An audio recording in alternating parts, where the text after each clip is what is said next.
The Scream franchise has been going for 30 years, and now we're up to number 7. The last 2 instalments did bring in some new ideas, with a fresh new cast in number 5 and a New York setting in number 6. But that's all gone out of the window now. Scream 7 is back to the original formula without doing anything new. It's a real shame. There are some fun cameos for the fans to enjoy, but for everyone else, it's totally skippable.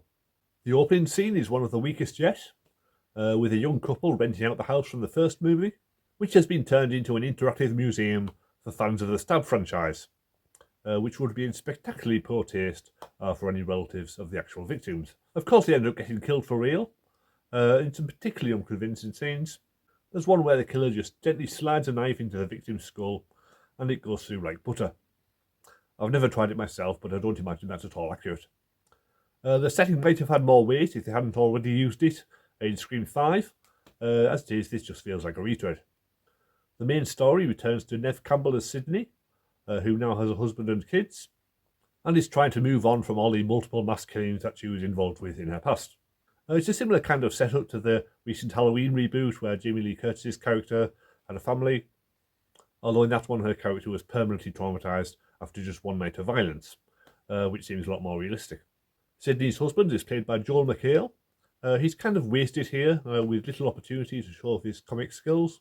They have some young children who are conveniently away with their grandparents, but their daughter Tatum, played by Isabel May, is now the same age that Sydney was in the first movie, and her boyfriend climbs through the window just like Billy did. So there's an obvious parallel there, with Sydney starting to wonder if history will repeat itself. The mother-daughter relationship is probably the centre of the film. It doesn't help that Isabel May doesn't really look anything like Neve Campbell, but the two of them do have some good scenes together, so that aspect works well enough. They could easily have used this setting as a springboard for Scream: The Next Generation by focusing on Tatum and her friends and maybe making them the core group going forwards. But sadly her mates are barely in it before getting killed off, which seems a bit of a waste. They're all played by good actors who've been in other things. There's McKenna Grace, who was in the Ghostbusters sequels, Celeste O'Connor, who was also in the same Ghostbusters sequels, which is a bit of a coincidence, and one of the guys who was in Gen V. But instead the focus is mostly on the adults. This feels very much aimed at my age group who've grown up with the franchise, rather than trying to appeal to a younger audience. So they've doubled down on bringing back iconic characters from the past films. The last 2 films brought back Skeet Ulrich as a vision in his daughter's mind, and this one brings back Matthew Lillard as Stu, video calling Sydney and claiming to have faked his death all those years ago. It turns out to be a deep fake, but that's not really a spoiler, as the possibility is mentioned pretty much immediately. But these scenes do really liven up the movie. Lillard gives it his all and is clearly relishing the chance to play the character again. There's also a few other cameos from dead characters, which I won't spoil, but again it's just more obvious nostalgia bait for the long-term fans. Courtney Cox also returns as Gail Weathers. She's kind of in the background for most of the movie. Her reunion with Sydney is meant to be a big moment, but we saw the 2 characters together in Scream 5 just a few years ago, so again it feels a bit repetitive. Chad and Mindy from the last 2 movies also return as her sidekicks.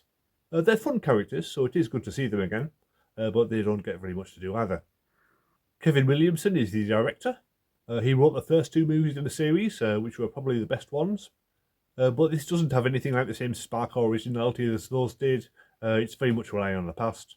A bunch of deaths happen in the theatre, which is reminiscent of the Scream 2. There's another curfew like in the first movie. Red Right Hand is wheeled out again. It's all basically Scream by numbers. There are a few new ideas. There's a tense scene where Sydney and Tatum are squeezing through a gap between their house walls, while the killer on the other side stabs a knife through trying to get them. And another where Sydney is watching Tatum on CCTV and talking her through what to do. But it's not nearly enough to make this movie stand out from all the rest. In the end, the traditional big reveal of the killer's motives turns out to be a damp squib.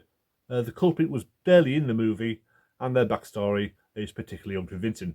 It would have been a lot more interesting if it really had been Stu who survived.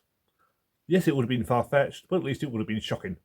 The only time I was remotely scared came before the movie, when I was watching the trailer for Passenger. Those 2 minutes were miles better than the 2 hours that followed. As is traditional, a ridiculous number of characters survived to the end of the movie, despite having been stabbed multiple times, so there could easily be further sequels. I will not be going to see those in the theatre, Maybe I'll catch them if they appear on a streaming service that I'm already subscribed to, where I definitely won't seek them out. It really feels like the franchise has run its course now, and the best thing to do would be to end it here. If you've seen all 6 movies, I would recommend to skip this one.